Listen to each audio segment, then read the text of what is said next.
It's the most magical time of the year, and I'm not talking about Christmas. I'm talking about the NFL season. So make sure you're ready with NFL Sunday Ticket and YouTube TV. Get the most live NFL games all in one place. Right now, you can save $85 when you bundle NFL Sunday Ticket with YouTube TV. Sign up today at youtubetv.com/Spotify. Device and content restrictions apply. Discount applied to first 4 months of YouTube TV, then $72.99 a month. Ends August 29th. Terms, restrictions, and embargoes apply. No refunds.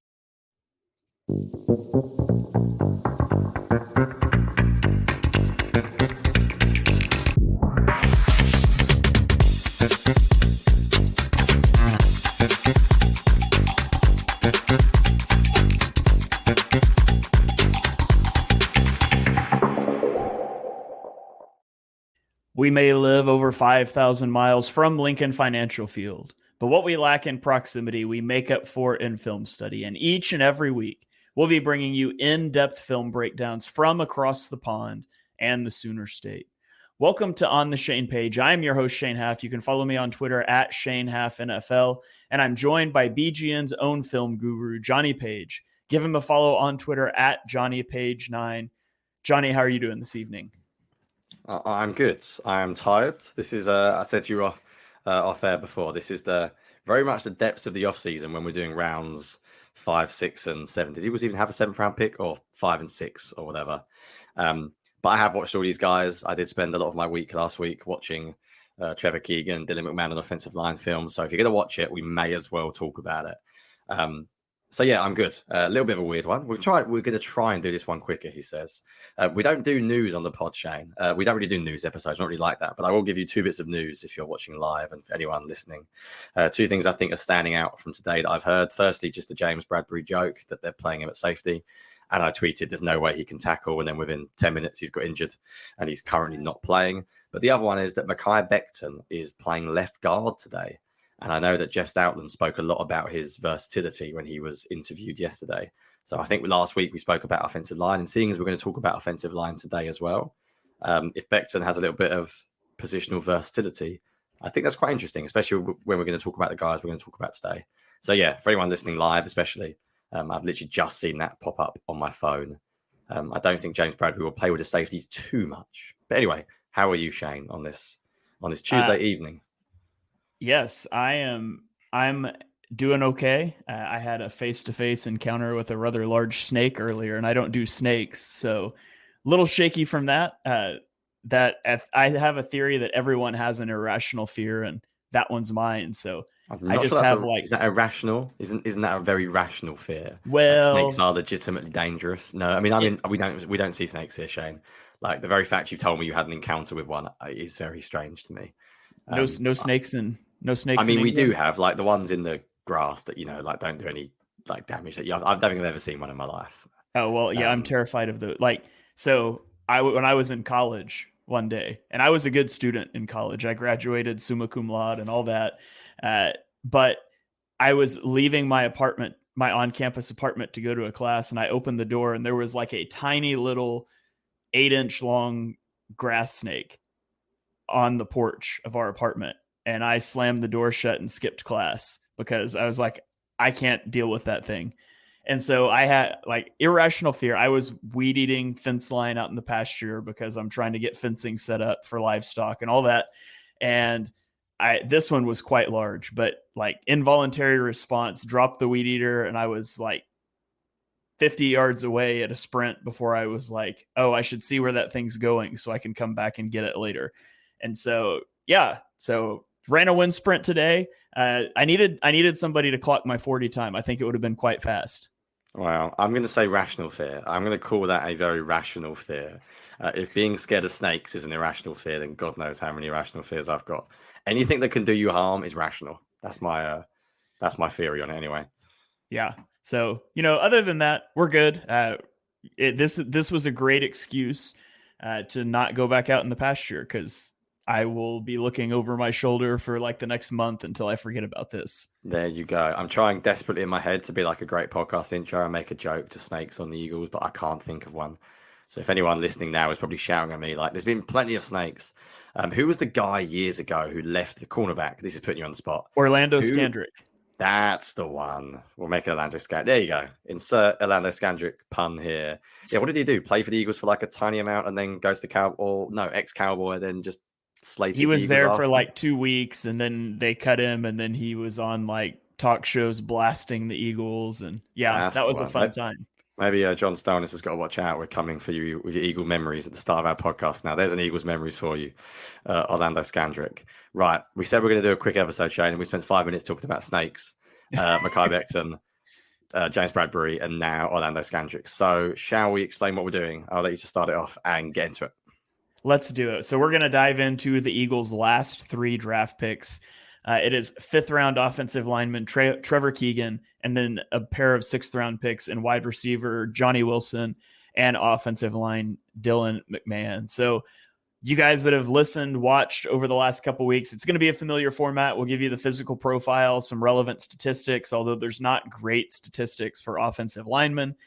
We'll do some strengths and weaknesses, show a few clips, and then we will get out of here feeling proud of ourselves for having finally covered all the Eagles draft picks by June 4th. So it took us a while, but this is the in-depth podcast. But we're going to try not to be so in-depth today because I don't think anybody wants an hour on Trevor Keegan, Johnny Wilson, and Dylan McMahon. But our viewers, they might surprise us. But we're going to dive in first with the Eagles' final 5th round pick at number 172 overall. They selected Trevor Keegan.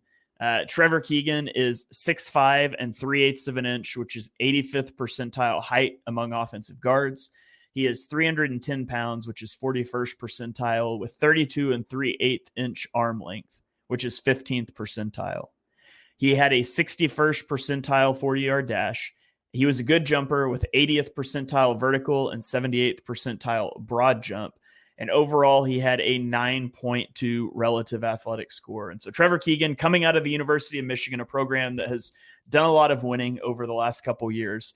And he was a 4-year player at Michigan. I think he only started the final 3 years, but he took 1,783 snaps at left guard over those 4 years for Michigan. In 2023, per PFF, he had a 64.6 run blocking grade and a 78.6 pass blocking grade. And he surrendered 0 sacks and 8 pressures on 298 pass blocking snaps while being flagged for 0 penalties. So there's some of the stats, the physical profile. Johnny's got an article that the Keegan one's not posted yet, correct? Posted about an hour ago. So literally, by the time you're listening, it is out there. Yep. This is the only one that's posted. The other 2 are not. Okay, so preview of the other 2 articles, but the Trevor Keegan article is out. The other 2 are written and will be forthcoming, so you guys can check those out. But Johnny, as you dove into the tape and watched Trevor Keegan, let's talk strengths first. What stuck out to you? Yeah, this is the one I don't really get, and I mean that in a positive way. I don't really get how he went in the 5th round, and I have some theories. But essentially, I'm just going to say this, and then you mentioned some of this as well. Let's put it in very simple terms. Tested very well, played for 3 straight years, 0 penalties last year, and has barely given up any pressures the past 3 years. Like, when you just say that, I think sometimes people can overrate the draft. Like, if you're offering me a 5th round offensive lineman who doesn't give up many pressures, who doesn't give up many penalties, who basically has started for 3 straight years and tested very well. So I was a little bit confused. Like, when I went back to the tape and I watched him, I was confused because these guys aren't idiots. We say this all the time. NFL scouts, NFL general managers are not stupid. So I quite like the tape. I think he's quick out of his stance. I think he plays with more than enough power. I think his run blocking is pretty good. I think crucially for the Eagles, he has enough like lateral quickness. You could see him get into the second level in both zone and gap schemes. What I absolutely loved about him, is the way he can handle stunts and sort of twists. So when he sees like to spot oncoming blitzes, I think he's really good. I think he just looks very experienced. He looks like someone who we always talk about Stoutland University. He looks like he's graduated already to an extent. Like, he looks like he understands the position well. He's not a raw athlete. That's what I expected him to be like. So I was quite surprised. I have, quite a few strengths. I think he plays with that like nasty streak that you want to see as well. So I was pretty happy overall. Before I get into sort of like why I think he fell, and I think I mentioned this, but I saw him run like outside zone counter. I saw him run pinball. So I'm pretty sure he can do what the Eagles want. Any other strengths you feel like I missed out before we talk very briefly about why I think he fell, or maybe some of his weaknesses? Yeah, I said that he plays with a really good pad level, Yeah. especially for somebody that's his height, 85th percentile height. But I thought he has good pad level, and he's got the athleticism slash flexibility slash hand placement to target guys on the move on the second level. And they used him to do that a lot. He was used a lot. I said he was a really good gap scheme blocker, but he struggled a little more in zone blocking schemes. And there's some clips I posted out to Twitter, and we can look at those in a minute. But of them using him as a puller in these formations, and we know the Eagles like to do that. They like to weaponize their interior offensive line, and I mean, heck, with Lane Johnson and Jordan Mailata, they'll pull anybody, and so you almost have to be able to do that if you're going to be an offensive lineman for the Eagles. And Trevor Keegan certainly checks those boxes. And then the last bullet point I gave on my strengths for him is I just said he plays well with others, in double team blocks and combo blocks. He's always looking for work if he's uncovered. And you mentioned his awareness against like stunts and twists. And I think he does a really good job, like you mentioned, of picking those up and seeing where those weaknesses are in the offensive line. So seems like a really smart player in the trenches. And like you, I really liked the value at the end of the 5th round. Yeah, do you want to put up some of the clips, Shane, for people that are watching or people that watch after? Yeah, that was the word I'd use. I'd use smart. Like, he just looked really polished. You think for like a 5th round guard, you're going to see someone really raw, a little bit all over the place. I just didn't see that. I'll talk about, as I said, after why I think he has not maybe made it. But talk me through the first clip. I know we've only got 2 for each.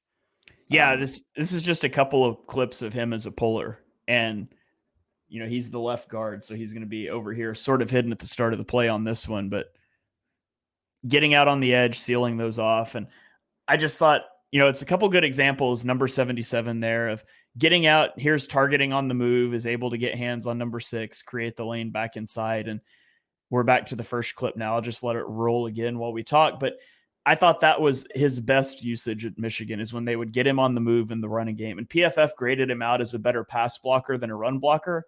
I thought he was at his best as a run blocker, particularly as a puller in these sorts of schemes. And so I didn't think PFF appropriately rated how good of a run blocker he was. Personally, I would have said he's a better run blocker than pass blocker, I think. Yeah, I agree. I think that's just where it comes down to numbers, doesn't it? I imagine their algorithm. And that's the one I like more than any of them. The reach block, when he gets like he crosses the face of the defensive lineman. That's quite a tough block. If you look at the angle he's taken it at. So yeah, like just I liked it. Is there any other clips you had, Shane, before we get into weaknesses very quickly? Bring up the second one then. And is this remind me what one this one is? Yeah, this one I just titled Trevor Keegan plays well with others. And there's a couple in here. On this first one, you see that he starts to engage with the defensive tackle, and that block is clearly locked down. And then he's just going to go waylay the edge rusher, puts him on the ground.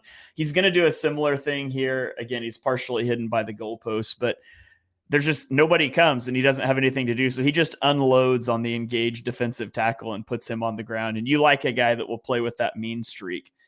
And then on this last one, this is a little bit of that IQ that we talked about, passing off. This guy's the defensive tackle is going to rush to the outside and the defensive end is going to try to cross inside. And he just does a good job of realizing what's happening. And I don't even know if that was supposed to be like a stunt so much as his tackle just got beat inside and he just takes him. I guess the defensive tackle disengages and tries to loop behind. So this was probably something that was drawn up, but does a really good job of recognizing that and keeps his quarterback clean. No, that's really good. That's my favorite thing about him. Just a very, very smart player. Like, as I said, he doesn't look raw. I was expecting him to look a lot rawer. And that's also the point I mentioned about that little bit of nasty in him. That little bit of aggressiveness that you simply have to have with an defensive lineman. But that's the clip I love. Like, there's a couple of others, if you read my article that I posted as well, where he really, really reads plays like that extremely well. And that's a sign of a good lineman to me. So if anyone listening thinking, well, hang on a minute, guys, there's a 5th round pick. Like, let's calm down. What happened? So the few things I had with him as to why I think he fell, and I've got one big reason why I think he fell. I think in space, I think actually you showed a clip this earlier on where he's got enough athleticism to reach defenders, but I don't think he like maintains them. If you look at like Jason Kelce, what makes him almost a freak is that he carries defenders like 5-6 yards down the field because he just, once he gets their hands on them, he can actually carry them with him. He's more of a like get there, make the block, but he won't sustain it. He almost hits too hard sometimes. It's like an initial pop and he doesn't carry them. You're going to hear me say this about every single. This is like a trope. Like if you ever read about a bad offensive lineman, I guarantee you a scout will say this. They will say that he gets caught and leans forward too often. Basically, anytime I see an offensive lineman get beat in college, it seems like they're off balance because they're leaning too far forward. So it's a little bit of a generic comment to make, but you do see it occasionally. I think maybe the lack of length. The one thing he didn't test particularly well in was arm length. I wonder if he overcompensates because obviously this is very basic biomechanics, but if you've got less arm length, you end up leaning forward more to try and strike with the defensive player. Whereas if you've got longer arms, you can almost sit back and be a little bit more comfortable in your position. So sometimes he overcompensates. He sort of leans forward. He looks a little bit uncoordinated. Personally, I don't think he played like he tested. Like I think he looked like a decent athlete on film, but he didn't look like a 9.2 RAS score type of player, in my opinion. Now, what does that mean? In my opinion, that's a good thing because that means you've got untapped potential potentially as well. So if he hits that athletic ceiling, he could be even better. I think, and this is just a theory that I'm working with because I'll be honest, the film does not look like a fifth round player. I think he must have failed because of his versatility. He basically played left guard his entire college career the past few years. And I think if you look around the league now, you can get guards later down. I think you want guards that have played tackle snaps. I think you want tackle that have played guard snaps. I think you want reps at center. And you definitely, I think even more important than playing different positions is playing different sides. If he had played a year at right guard and looked really good, then I think he goes in maybe the third round, for example. Because you look at a team like the Eagles, who have already got Landon Dickerson. Well, if you've already got a set left guard and you have a risk at right guard, then taking a guy who's only ever played left guard is not really going to be as high on your board as he possibly might have been otherwise. So I'm guessing it's the lack of versatility, which is the reason why he dropped. And it's not just the ability to play guard, it's the ability to take all of his college snaps on the left-hand side. We've seen a lot of offensive linemen struggle with changing sides as a rookie. And let's be honest, Trevor Keegan has got, I'm not going to say he's going to start. He's not going to start. But I think it's not an impossible possibility that if the Eagles have problems at right guard with Tyler Steen, he could play. Like, it's not unheard of. But I think the difficulty is that assumes he can transition to the right side. And quite simply, no one knows if he can do that. Even the Eagles don't know because he's not done it in a game before. So I could only assume that is the reason why he fell. But overall, like I think it's a really, really sensible pick. I don't really have any huge knocks with him. I think he can push Tyler Steen. I think if you have to use him this year, it's not the end of the world. And for a fifth round pick, if the worst case is he's a really good backup at left guard with a bit of positional versatility potentially to back up at right guard as well, then I'm fine with it. I think it's a really sensible pick. So anything else you want to mention on Keegan before we move on to Wilson? Yeah, if you're a team that needs a starting left guard, then you drafted him earlier than the fifth round. And if you're a team that's drafting a backup offensive lineman, it's really hard to roster an offensive lineman that's not going to play and is also limited to one position. Because if you think about it, teams don't carry 10 active offensive linemen on game day. They just don't. Maybe you carry 8 and you need like a swing tackle that can play both tackle spots. You need a guy that can play multiple interior offensive line spots. And so I do think it devalues a guy when he's not good enough to be the starter for a team. We're not going to draft you and give you the keys and you can't play other positions, or at least you haven't. So I do think that drops him down. I do think there's he lacks density and strength. Like even on some of you mentioned like staying engaged on those blocks on the move. He doesn't just impact guys and knock them backwards. I also thought he struggles to anchor at times against bull rushers. And you look again at his composition, he's 85th percentile height, but only 41st percentile weight. And he's got the short arms. And so some of that body composition probably drives him down a little bit. I also thought that at times he drops his head when he's on the move. It's like he wants to drop his head and charge. And that's that kind of classic lean forward. That's what I'm on about. Yeah, that's a better way of explaining it. It's hard to visualize sometimes, but that's exactly what I mean. Yeah. Yeah, it's like rhino, drop the head, charge. And that gets you off balance. And it leads to not playing under control. And so there's some things like that I think are, potential issues. Are you going to feel great if Landon Dickerson has to miss a game and Trevor Keegan has to be inserted into the starting lineup? Probably not. But if that happens a year or two from now, would you probably feel better about it? Yeah, because I think he's a guy that can develop and be a solid, backup guard for you for a long time. Yep. I've got nothing really to add. It's funny how we described them in our notes in very different. I think the way we write is sometimes different. So I mentioned about the lack of balance. You mentioned the leaning forward ahead, but it's basically we're seeing the same thing on film, which is always a good thing. We don't talk about these players at all, by the way. Peek behind the curtain. I have no idea what Shane's going to say about these three. And Shane has read this up. No, Shane didn't even know this article was out. So you also don't know what I'm going to say about Keegan. But yeah, I think we're pretty much on the same page, which is probably a good sign. That was not a pun either. Shall we move on to an even bigger human being, arguably? Definitely his position. One of the biggest human beings with a fantastic name. Talk to me, give me the basic stats, etc., and measurables on Mr. Jonny Wilson. I'm Victoria Cash. Thanks for calling the Lucky Land Hotline. If you feel like you do the same thing every day, press 1. If you're ready to have some serious fun for the chance to redeem some serious prizes, press 2. We heard you loud and clear. So go to LuckyLandSlots.com right now and play over 100 social casino-style games for free.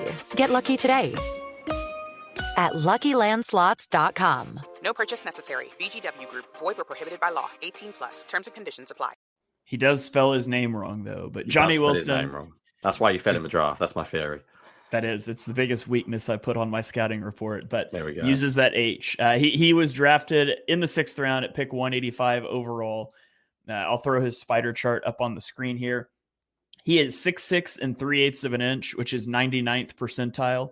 231 pounds, which is 97th percentile, with 99th percentile arm length. So this is a massive, massive human being. And when you think about a guy at that size, his 4.52 40 time suddenly doesn't really sound that slow. And he had 79th percentile short shuttle, an 86th percentile broad jump, a 69th percentile vertical jump. And overall, he had a 9.7 relative athletic score. So he took 19.5% of his snaps from the slot in his college career. 9.8% of his snaps in 2023 came from the slot. So you can use him a bit as a big slot, but he mostly, and especially as his career went on, he found his home on the outside more. Among 335 receivers with over 40 targets this last college football season, he had 3.6 yards after the catch per reception, which ranked 278th. His yards per route run was 2.61, which was 34th. His average depth of target was 14.3, which was 69th. His drop rate was 11.4%, which was 278th. And over the last 2 years, he had a 45% contested catch rate, which ranked 208th. He forced 16 missed tackles over the last 2 years, which ranked 137th. So that's some of the stats on Jonny Wilson. Before I throw it to you, Jonny, I've got to share what there's one clip about Jonny Wilson that I've just got to show on the podcast. I'd be remiss if I don't do it before I kicked it to you. So let's take a look at this one. Jonny Wilson is bigger and better than George Kittle. Yeah, I forgot. You've done me so dirty there. It's absolute nonsense. For anyone who hasn't listened to previous podcasts, that is the definition of out of context. And I was making a joke about what people are going to say based on his size. I completely forgot I said that. So thank you for that. I was really hoping that would work because I was sneakily uploading it into StreamYard and it wasn't finished processing when you joined, so I couldn't test it until just now. So I'm glad that worked. But Jonny, do you still stand by your slander of George Kittle here? No, Jonny Wilson is not better than George. Now, what you should do now is tweet that out and cut the knot. But no, Jonny Wilson is not better. He is worse than George Kittle. There you go. I've now changed it. So unless you've got some great editing skills, which I'm sure you've got now, and you're going to tweet out now. So I'm just giving you a challenge for your evening is to try and turn that into a positive. Right. On a serious note, right. Jonny Wilson. I would use the word, shall we say, whereas Trevor Keegan is polished, let's say Jonny Wilson is not. It's pure potential. You are drafting him purely based on athleticism, size, and upside because the film isn't particularly good. Now, it's not terrible. So I put obvious strength. Guess what? I said first, Shane. He's massive. And it may be a little bit of a joke, but you know what? It does matter. Size matters. When you're 6'6" and you can line up against 5'10", 5'11" cornerbacks, run blocking, for example, that is a huge issue. Matchup specific weapon. If you've got a team that have got a really small nickel cornerback, or they've got a size deficiency in a certain part of their, say, left or right side corner, you can use him as a matchup weapon. He is not just a straight line guy. He can win in the short and intermediate game. He's really good in the middle of the field, which I think is worth noting because the Eagles have historically been bad there with Hurts. And I think Kellen Moore is going to target it more. No surprise at all. Catch radius, ability to climb a ladder, hype on the football is off the charts. Like, there is not many receivers that are his size that can do what he can do. With that size, he can also win against press. He does get vertical, but it's like very long strides. So it's like slow. It takes time for him to get on top of cornerbacks. And I think the biggest reason, Shane, why he's an interesting pick is because he's huge. And being big matters massively when you're run blocking. Like, when you compare him to something like Aina Smith that we spoke about last week, that's a big difference. You can put him in the slot, for example, and you can run outside zone and you can have him block against nickel cornerbacks, and that's a win for you.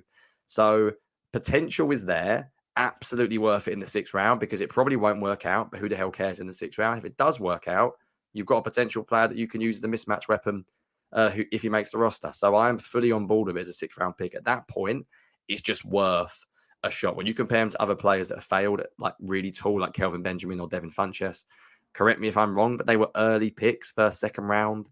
This is not a 1st, 2nd round like bet. I think the NFL teams have possibly learned their lessons from the Hakeem Butlers of the world and these long receivers that haven't panned out. But they used to go earlier, and taking him in the 6th round is just like, why the hell not? Like, what's the worst case scenario that happens? He doesn't make the team because he's not very good.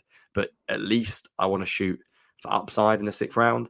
So yeah, that is my rationale for what Johnny Wilson does well. Have you got any clips? Well, I know you do, but have you got some of the things that you want to talk through to back up sort of what I've said as well there? Yeah, Kelvin Benjamin was actually a 1st round pick by the Panthers. I don't remember. Yeah, who was the other one you said? I think Devin Funchess was 2nd round. Yeah, I don't remember on Funchess, but I'll Google it as you talk. But yeah, I'm pretty sure he was 2nd. But yeah, go for it. Show us some clips. Yeah, my first bullet point, I wrote in all caps, massive frame with all caps, massive catch radius. Fun fact about Johnny Wilson, his arms are 10% longer than Trevor Keegan's, and they're 12% longer than Dylan McMahon, who we're going to talk about in a minute. So he's just got like massive alligator arms, and it allows him to have a pretty big catch radius, and he can make some incredible catches. And so here's one that I clipped up. He's up here at the top of the screen, and it'll show a better view from the side on the replay, but this is an incredible catch. He gets behind the guy, and it's just a fingertip catch, full extended arms. And it's an impressive catch, and it makes one of the weaknesses we'll talk about in a moment just that much more infuriating. But just look at that catch. That catch radius he brings is so good. And you mentioned him as a run blocker, and there's just some comical reps of him run blocking. So our astute viewers will notice this is not Florida State. He started his career at Arizona State, and he's down here at the bottom of the screen. He's going to run block on this corner, and just watch this. Like, this is a thing of beauty. Just how you do not often see a receiver like forklift a cornerback 7 yards and pancake him. Like that cornerback's a bit of his soul left his body that day, and he was never the same again. And so the run blocking is absolutely a huge plus for Johnny Wilson. And it's not even that like he's like the most technically sound run blocker. He can just overwhelm guys physically. And with all of that, he moves better than you would expect at his size. And he's better than expected at route running technique. He doesn't try to be he's not like a bully ball player that just blasts guys off the line if they try to press him and dominates the catch point. He really tries to like run technically refined routes. Now, I wouldn't say he's good at it. I would say he's better than expected for a 6'6", 230-pound guy. There's certainly room for him to improve at that down the road, though. Yeah, I would agree. He's a bit of a weird player. He doesn't play like you expect. Devin Funchess was a 2nd round pick for everyone desperately wondering. So yeah, the NFL has drafted players like this earlier before. There is talent there. Like, don't get me wrong, there is talent. But when I read out the weaknesses, people are going to think, is he just not very good? So when you look at his weaknesses, like obviously, can I start with my first bullet point on weaknesses? Yeah, I think you've got a great one that just sums up all of mine in one, isn't it? So go for it. Yeah. My first bullet point, I said he can't get open, can't catch the ball, and can't create yards after the catch. I mean, if you just go look at it, and that's funny because I just mentioned like he's a better route runner than you would expect. But what you expect of a 6'6", 231-pound guy is that there is no separation. And so he gets that sometimes, but not great. And then, he's not a great contested catch player. 208 out of 335 on contested catch percentage, 278th in yards after catch, and 278th in drop percentage. So, there's a lot of tantalizing things, but he has some frustrating drops, and he's just a less physical player than you would expect. And he's not a yak threat. And so if you want to know why he was available in the 6th round, can't get open, can't catch, can't create yards after the catch. Yeah, there's no twitch to him. There's no burst. I pretty simply said struggles with his hands, which is a huge worry. Drops too many balls, doesn't dominate contested situations, doesn't dominate in the red zone, clunky movement, awkwardness at time, too slow to get up to full speed, so will struggle against better corners. By the way, I had him, if people are shouting at me saying, but I read your draft comment and you quite liked him. I still do quite like him potentially. I got him wrong based on when the NFL would see him. I said round 4. I had him in the tier with Tez Walker, Jalen McMillan, Jacob Cowing. They went earlier than he did. Well, I think they did anyway. But I don't particularly like this kind of player. I said that in my film review, which you haven't seen yet because it's not come out. But I said I don't particularly like him. And he feels like another Kelvin Benjamin, Devin Funchess, who upside is there, but they don't pan out. I feel like I summarized this quite well in my article. So I just said, very simply, he has 2 major issues. He doesn't dominate the catch point, and he doesn't separate well enough. And I said, now you can make the argument he can have a successful career if he learns to do one of those things. So I'm almost pick your battle.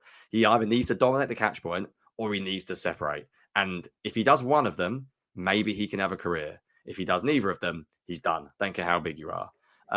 So it's basically what you said. I didn't mention the yards after catch because I guess I care less about that for a 6'6" guy. But basically, it's those 2 things. It's very simple with him. Can he separate? Can he win at the catch point? I'm not sure how well you can teach either of those things. It may be the size just doesn't enable him to separate. And if you can't catch the ball particularly well, I'm not sure how much you can change that. How much of that is just coordination. So my guess is he doesn't work out. But it's worth a shot. I will just very quickly say before we move on, because we're still running late, Shane, as we always do somehow.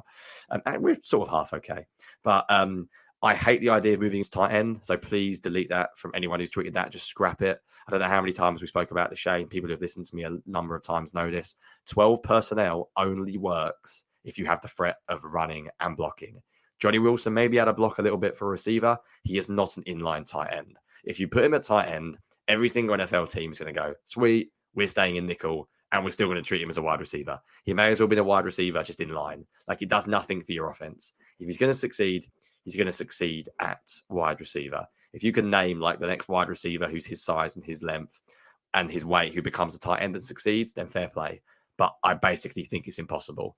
I don't see any point in putting him at tight end. And I think Nick Sirianni made it pretty clear when they drafted him that they do not see him as a tight end, which is excellent. I think he's worth a shot in the dark. Who knows? Maybe he works. Maybe he never separates well, but he does learn to catch a little bit better. And at the very worst case, maybe you use him as a big guy in the red zone to catch and throw a few fades to, and he's worth having as a wide receiver 6 on your roster because of what he can do as a blocker. And I do think there's a legitimate reason that you could keep him as a wide receiver 6 and use him in specific situations, because I think this team's identity should be running the football, but please don't move him to tight end. He's a receiver, end of. If he fouls at receiver, cut him. Get another receiver. Just don't take up a tight end position on your roster with Jonny Wilson. Because if it works, then I'm totally wrong. You can tweet this and you can come back at me. But I just don't see how his profile is going to fit a tight end at all. Yeah, as you're talking about just using him as a big guy in the red zone, Dorial Green Beckham just kept coming into my head as the guy that I thought they were going to do that with years ago. That's the other guy I should have mentioned, really, rather than Devin Funchess. Yeah, it just didn't work, did it? He had effort issues, though, as well. I think whether Jonny Wilson, we can't speak to character. Dorial Green Beckham had more talent, but was just, I think, a bit of an idiot, basically. Yeah, I would say Jonny Wilson is a tremendously low floor player, but his sheer size gives him a high ceiling if he's able, like you said, to do one of those 2 things: learn to separate, learn to be a contested catch guy. And all of a sudden, the rest of the NFL looks silly for letting him fall to the 6th round. The chances of that happening are pretty small, but don't take that as me hating the pick. I love the pick. That's the dart throw you should be making in the 6th round. Go get me a freakishly sized guy or someone with freakish athleticism. And the Eagles went for freakish size there. So Yeah, I final like point. the pick. Final point. I think the Eagles wide receiver room is really interesting in general. I think there's such a great blend of different sizes and different speeds, and I think they want to be a little bit more maybe matchup specific as well. And I think you've got just a lot of different profiles now with like John Ross obviously coming in, Paris Campbell, Smith, Johnny Wilson. You've just got a number of different styles of players. If they want to keep like a wide receiver 6 who can block and do the occasional thing in the red zone, go for it. Like I think, as you mentioned, it's definitely worth it. It's absolutely worth it. Right, let's move on. Final Eagles draft pick of 2024. We've got there in the end. Talk to me, Shane, about, is it Dylan McMahon? Is that how you pronounce his surname? Dylan McMahon, I think. Dylan McMahon. Who knows? My own pronunciations are all wrong. It's the English in me. So talk to me about, let's just call him Dylan. Talk to me about offensive lineman. Let's not call him Dylan. I can't take him seriously calling him that. Let's just call him Jason Kelce Jr. There we go. Go for it. Talk to me about him. All right. So he is 6'3" and 3/8 of an inch, which is 51st percentile among centers, 299 pounds, which is 26th percentile.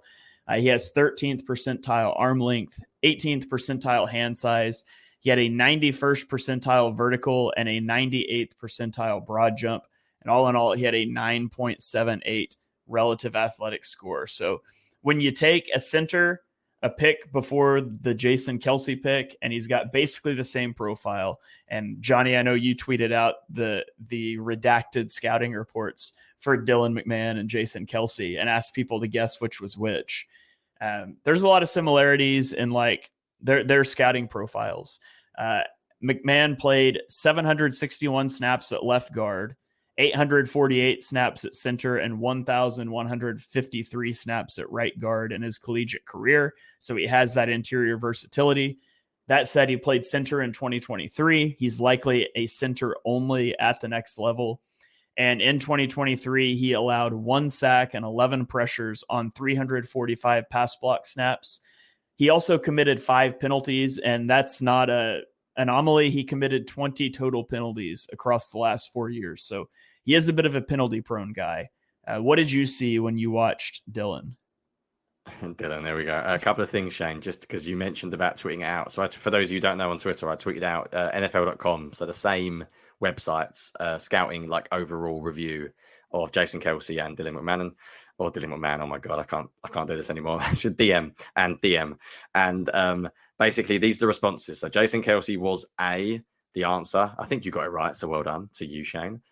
These are the responses I got. I'm not going to read out, obviously, the handles, but I got Kels is B, A is Kels, A is Kels, Kels is B, A is Kels, Kels is B, B is Kels, A is Kels, B is Kels. So it was really split.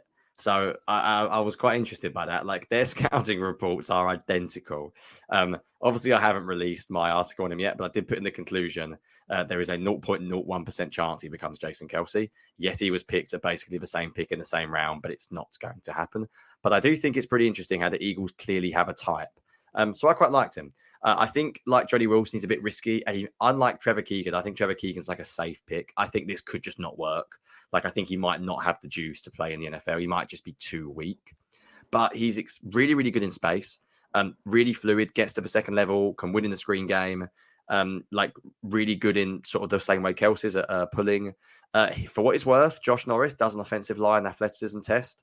He passed it, which if any of you follow Josh Norris's offensive line test, he basically thinks it's like a cheat code for guys that last in the league because anyone who passes this threshold ends up being decent half the time. I think only 5 players in this year's class passed it, and he was one of them. So that's a pretty good sign, you'd have to say overall. Just like Trevor Keegan, really aware of stunts and twists, extremely explosive out of his stance, experienced, played for 4 years, unlike Trevor Keegan, 40% of his snaps at right guard, 33% of snaps at center, and 26% at left guard. I do not think that actually matters with him because I think he's a center at the next level only, but at least he's got some experience if he does make it as like a 9th or 10th offensive lineman. Before I talk about why I'm not sure he'll make it, even though I like the profile, you do have a few clips, don't you? So do you want to show up a few clips on the screen, and then I'll talk to you to finish off about maybe the weaknesses and what we think overall with him. Yeah, I've just got 2 clips of him in run blocking here. The first one is a combo block, which combo block is where you double team with another offensive lineman. In this case, it's the right guard before he basically hits the defensive tackle to make sure the right guard's got him under control. and then you work up to the next level to tag the linebacker or the safety. And I think he's really good at executing those combo blocks. The athleticism he's got, that explosiveness allows him to hit and then get on the move to the second level. And so I thought he does that a lot on tape. And then this is him on a zone block. This is actually an RPO, but he's zone blocking. If you watch like it'd be the left tackle on the right of the screen, you can tell he's pass blocking. This is an RPO, but it's going to be a give. And McMahon is able to get out on the defensive tackle, and he's able to just take him out of the play and gives that big cut back lane, which what in the world is this running back looking at? By the way, Jonny, you're the running game guy. Like, it takes him like 3 steps too long to realize that there's a hole you could drive a semi truck through right up the middle. But so goes lower level competition in college football, and why I'm so ready to get back to watching NFL all 22. It's like some Wendell Smallwood vision type there. Throwback to anyone on my account who's followed me for a number of years. BOG, if he's listening, will laugh at that one. BOG knows I had a hatred of Wendell Smallwood. I shouldn't say that word. I just didn't like Wendell Smallwood's game. I think he was like the most overrated running back I've ever seen from Eagles Twitter, and I found it incredibly frustrating watching him. So I would routinely point out. So if anyone that's followed me for a long time on Twitter, you've had an Orlando Scandrick throwback today, and there's your Wendell Smallwood throwback. Yeah, that second clip is awesome, except for the running back who's got no idea what he's looking at. The short area quickness, the speed to jump out of his stance is really, really good. So again, if you're wondering, well, it all sounds pretty good. Jason Kelce scouting report can get to the second level. I think it's really important as another strength to mention. He can do what the Eagles want. I joked about the Eagles have a type when you compare to the Jason Kelce scouting report, but it's not really a joke. Like Cam Jurgens, Jason Kelce, DM, they are all similar in their profile. Like, they very clearly need a center to do what they want to do schematically, who can win in space. And I think that's a huge part of the Eagles offense. The issue I've got, Shane, is I don't know if he has the juice. And when I say the juice, I mean, can he actually hold up one-on-one against defensive tackles? I'm not sure he can anchor at all. And I think when he loses, he starts grabbing. I think 6 penalties last year. Compare that to Trevor Keegan, who had none. There's also not a lot of push in the run game. I think unless he's sort of in a combo block one-on-one, he's going to struggle. Now, Jason Kelce struggled to anchor for a number of years. He only really got the strength in his latter years. But Jason Kelce was unbelievably good at everything else. So you didn't really mind the lack of anchor. But I still remember fans who wanted to get rid of him a few years ago when he was routinely getting beat one-on-one in pass protection. So who knows? He's not going to be Jason Kelce. Could he be a sort of backup version of Jason Kelce who can do a job behind Cam Jurgens? I think he could. And I think Jeff Stoutland, if there's anyone you want to develop, a guy like this is going to absolutely love Jason, this kind of player. So I think that's really, really cool. But I do worry that maybe he's just a little too undersized. Like, if he doesn't make it, I think it's just simply because he's not strong enough. And can he develop that in the gym? Can he get bigger? Maybe. But if he does that, does he lose his athleticism? I don't really know. So he's an interesting one. But at the end of the day, he's a 6th round offensive lineman. So the odds of him making it are already unlikely anyway. But I think he's got a chance. I think he's a fun guy to watch in the preseason. And I think he's on the perfect team to develop him into a backup. I just hope he doesn't have to play anytime soon, because I think he needs a little bit of time in the weight room. I think he needs to get stronger. And if he can do that, then the athleticism's there. The ability in space is there. It's just the anchor and the strength that I have the real concern with. Yeah, if you could guarantee me that every play he was on the field was going to be some sort of zone blocking play to get him to the second level or out in space, or some sort of pin pull that could get him out on the perimeter, I would feel better about it. But at the end of the day, you have to be able to pass protect. You've got to be able to deal with a Dexter Lawrence that's lined up as a zero technique on you and you don't get any help. And I just don't think he can do that.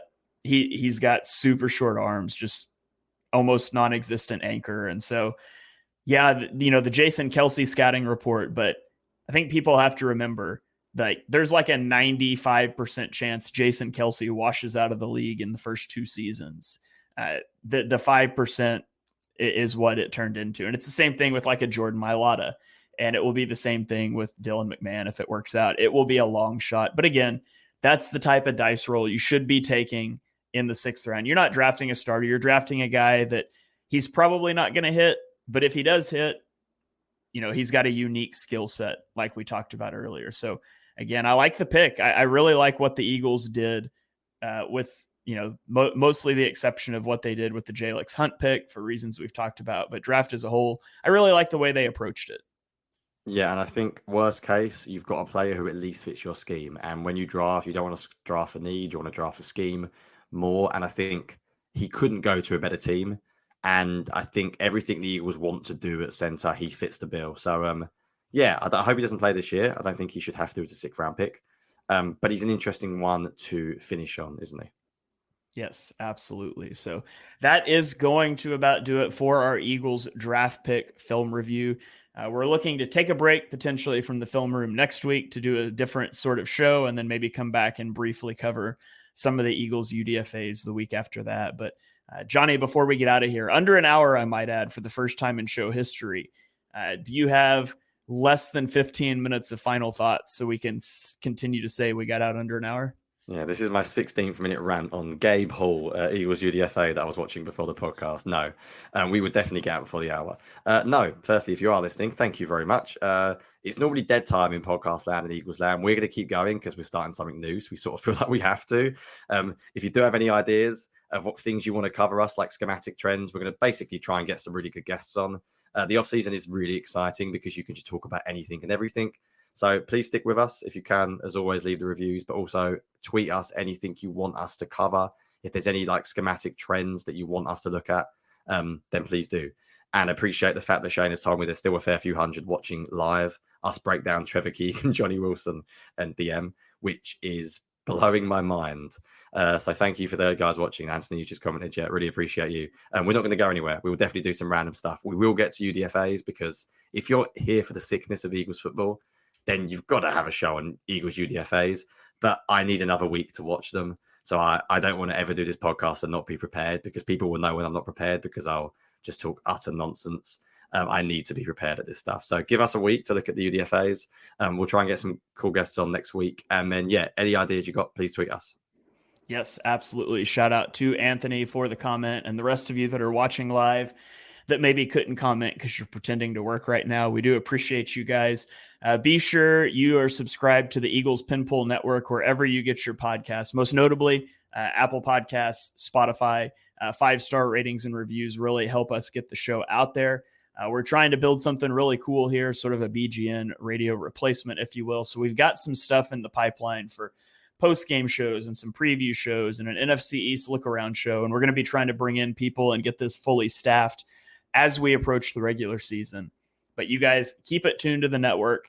If you want to support Jonny and I further, you can check out our Patreon, patreon.com/ontheshanepage. You get an ad-free version of the podcast, which I know the original feed is still ad-free because the ad approval stuff's still pending, but there will start to be pre and mid-roll ads. Patreon will get the show without ads. You'll also get some creative control of the podcast behind the scenes, helping us pick players to focus on, access to a Discord server where we can just chat and things like that. So if you want to check that out, there is a $3 and $5 tier. The main podcast will always stay free. We'll do some special bonus stuff as we get into the season, but we appreciate you guys so much. Thank you for tuning in. Stay tuned to the feed. Later this week, we will have a Birds of the Roundtable show. John's going to be back on Friday with another Eagles Memories episode, and then Jonny and I will be back next week. So we will catch you guys then.